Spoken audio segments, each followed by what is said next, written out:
রানিমা দেখে GT road থেকে হাঁটতে হাঁটতে চললাম আরেকটি পূজা মণ্ডপ। কিন্তু তার আগে যে দশমীর যে প্রসেশনের মানে শোভাযাত্রার যে লাইটিংগুলো হয় সেগুলো দেখতে পাচ্ছ রাস্তার সাইড থেকে এখানে তৈরি হতে শুরু করে দিয়েছে।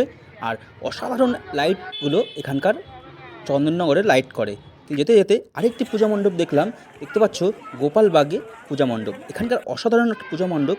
কিন্তু তারপরে গিয়ে দেখলাম রথের সড়ক এক পূজা মণ্ডপ। আর অসাধারণ লাইটিং, কারণ চন্দননগর মানে অসাধারণ লাইটিং। কিন্তু পূজা মণ্ডপের ভিতরটাও দেখছি অসাধারণ লাইটিং, আর সাইডে বিচুলি দিয়ে মানে খুবই সুন্দর একটা কাজ করেছে। তো চলো ভিতরটা দেখবো যে ভিতরটাই কেমন পূজা মণ্ডপটি তৈরি করেছে।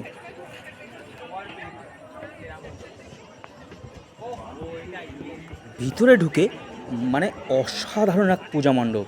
আর এটা দেখতে পাচ্ছ যে পুরোটাই সুতোর কাজ করেছে, মানে সুতো দিয়ে মানে অসাধারণ এক পূজা মণ্ডপ। আর সামনে দেখছি একটা ঠাকুমা, মানে জ্যান্ত এক মানে মূর্তি বলবো না, এটা জ্যান্ত এক মানুষ বসে আছে খাটের উপরে।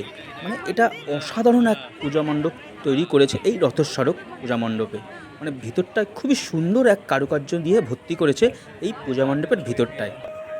আমরা দেখতে পাচ্ছি যে একজন স্বামী স্ত্রী তাদের যে জীবনে যে মন ভেঙে গেলে সেই মনটা কীভাবে সেলাই করে সেটাই ওরা তৈরি করছিল। আর এখানে একজন বাচ্চা নিয়েও বসে আছে।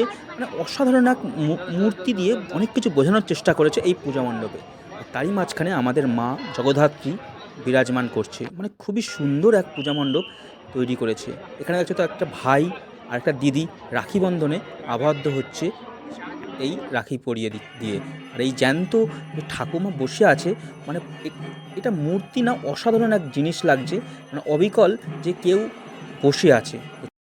এই ঘাটেই রানীঘাটেই সব ঠাকুর বিসর্জন হবে। আর এটা হবে 1 তারিখে।